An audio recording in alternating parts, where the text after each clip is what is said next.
All welcome back to Trisha's kitchen. ನಾನಿವತ್ತು ಕಡಲೆಕಾಳು ಮತ್ತು ಬಾಳೆಕಾಯಿ ಹಾಕಿ ಒಂದು ಕೂಟ್ ಮಾಡ್ತಾಯಿದ್ದೀನಿ. ಇದನ್ನು ಹಳ್ಳಿ ಕಡೆ ಬಾಳೆಕಾಯಿ ಹುಳಿನೂ ಅಂತಾರೆ. ಯಾವ ಥರ ಮಾಡೋದಂತ ನೋಡ್ಕೊಳ್ಳಿ. ನಾನು ನೈಟೇ 1 ಕಪ್ ಆಗುವಷ್ಟು ಕಡಲೆಕಾಳನ್ನ ನೆನೆಸಿ ಎತ್ತಿಟ್ಟಿದ್ದೆ.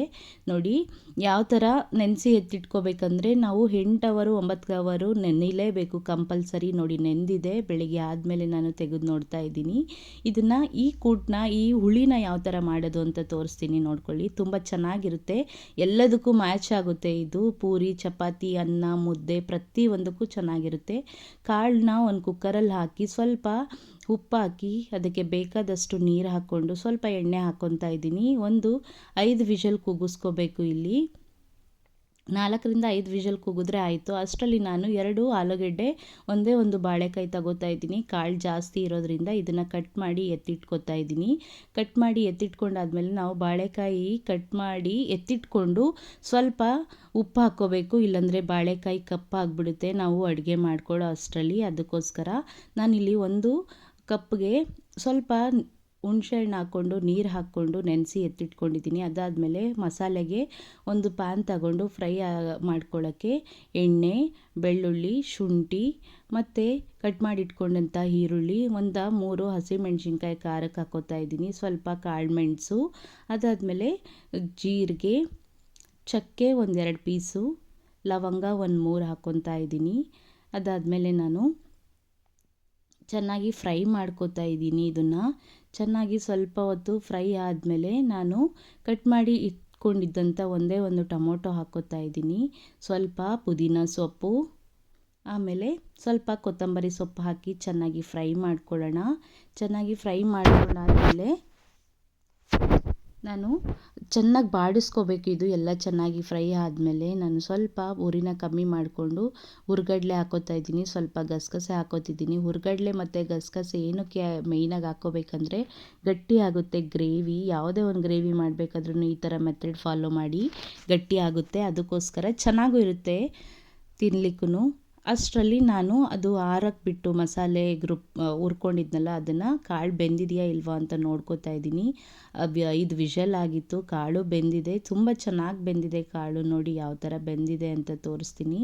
ಈ ಥರ ಚೆನ್ನಾಗಿ ಬೆಂದಾದಮೇಲೆ ಸ್ವಲ್ಪ ಕಾಳನ್ನ ನಾನು ಹುರಿದು ಎತ್ತಿಟ್ಕೊಂಡಿದ್ನಲ್ಲ ಆ ಮಸಾಲೆಗೆ ಹಾಕ್ಕೋತಾ ಇದ್ದೀನಿ ರುಬ್ಕೊಳ್ಳಿಕ್ಕೆ. ಅದಕ್ಕೋಸ್ಕರ ಸ್ವಲ್ಪ ತಣ್ಣಗೆ ಹಾಕ್ಬಿಟ್ಟು ಒಂದು ಮಿಕ್ಸಿ ಜಾರ್ಗೆ ನಾನು ರುಬ್ಕೊಂಡಿದ್ನಲ್ಲ ಅದನ್ನು ಮಸಾಲೆ ತಣ್ಣಗಾದಮೇಲೆ ಸ್ವಲ್ಪ ಕಾಯಿ ಹಾಕ್ಕೊಂಡಿದ್ದೀನಿ. ಸ್ವಲ್ಪ ತರಿ ಆಗೋವರೆಗೂ ರುಬ್ಕೊಂಡು ಆಮೇಲೆ ಹುರ್ಕೊಂಡಿದ್ದ ಮಸಾಲೆ ಹಾಕ್ಕೊಂಡು ನಾನು ರುಬ್ಕೋತಾ ಇದ್ದೀನಿ. ಸ್ವಲ್ಪ ನೀರು ಹಾಕಿ, ನೀರು ಯಾವುದು ಅಂದರೆ ನಾವು ಬೇಯಿಸ್ಕೊಂಡಿದ್ವಲ್ಲ ಕಾಳು ಅಷ್ಟೇ ಹಾಕಿ, ಎಕ್ಸ್ಟ್ರಾ ನೀರೇನು ಬೇಡ. ಇದಕ್ಕೆ 3 ಸ್ಪೂನ್ ಆಗುವಷ್ಟು ನಾನು ಸಾಂಬಾರು ಪೌಡ್ರ್ ಇಲ್ಲಿಗೆ ಹಾಕ್ಕೋತಾ ಇದ್ದೀನಿ ಮಸಾಲೆಗೆ. ಚೆನ್ನಾಗಿರುತ್ತೆ. ಈ ಥರ ಒಂದು ಸತಿ ಟ್ರೈ ಮಾಡಿ, ನಿಜ ಇಷ್ಟಪಡ್ತೀರಾ ಎಲ್ಲರೂ. ಮಸಾಲೆನೂ ರೆಡಿ ಆಯಿತು. ನಾನು ಒಗ್ಗರಣೆಗೆ ಫಸ್ಟು ಎಣ್ಣೆ ಹಾಕ್ಕೊಂಡು ಈರುಳ್ಳಿ ಮತ್ತು ಕರಿಬೇವು ಹಾಕ್ಕೊಂಡು ಫ್ರೈ ಮಾಡ್ತಾ ಇದ್ದೀನಿ. ಚೆನ್ನಾಗಿ ಫ್ರೈ ಮಾಡ್ಕೊಳ್ಳಿ, ಟ್ರಾನ್ಸ್ಪರೆಂಟ್ ಆಗಬೇಕು. ಅಲ್ಲಿವರೆಗೂ ಚೆನ್ನಾಗಿ ಫ್ರೈ ಆದಮೇಲೆ ನಾವು ಆಲೂಗೆಡ್ಡೆ ಮತ್ತು ಬಾಳೆಕಾಯಿನ ಕಟ್ ಮಾಡಿ ಎತ್ತಿಟ್ಕೊಂಡಿದ್ವಲ್ಲ ನೀರನ್ನೆಲ್ಲ ಸೋಸಿ ಈ ಒಗ್ಗರಣೆಗೆ ಹಾಕ್ಕೋತಾ ಇದ್ದೀನಿ. ಚೆನ್ನಾಗಿ ಬೇಯಿಸ್ಕೋಬೇಕು. ಇದನ್ನು ಕುಕ್ಕರ್ ಜೊತೆಲೇ ಹಾಕಿದರೆ ನಿಜ ತುಂಬ ಬೆಂದೋಗ್ಬಿಡ್ತಿತ್ತು, ಆಮೇಲೆ ಬಾಯಿಗೂ ಸಿಗ್ತಾ ಇರಲಿಲ್ಲ ತಿನ್ನಲಿಕ್ಕೆ. ಅದಕ್ಕೆ ಸ್ವಲ್ಪ ಅರಿಶಿನ ಪೌಡ್ರ್ ಹಾಕಿ ಚೆನ್ನಾಗಿ ಮಿಕ್ಸ್ ಮಾಡ್ಕೊಳ್ಳೋಣ.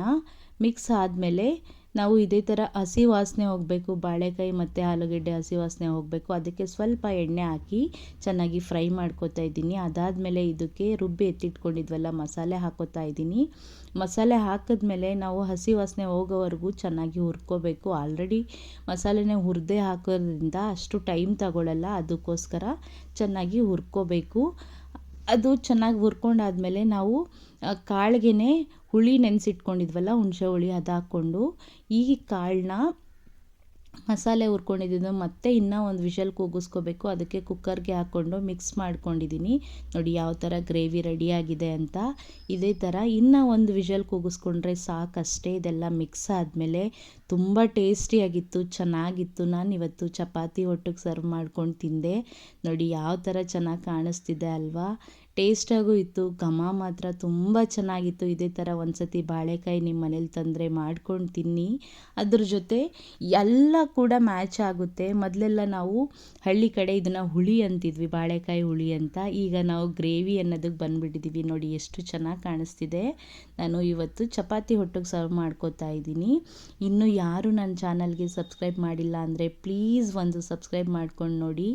ನಾನು ಇದೇ ಥರ ಡೈಲಿ ವೀಡಿಯೋಸ್ ಅಪ್ಲೋಡ್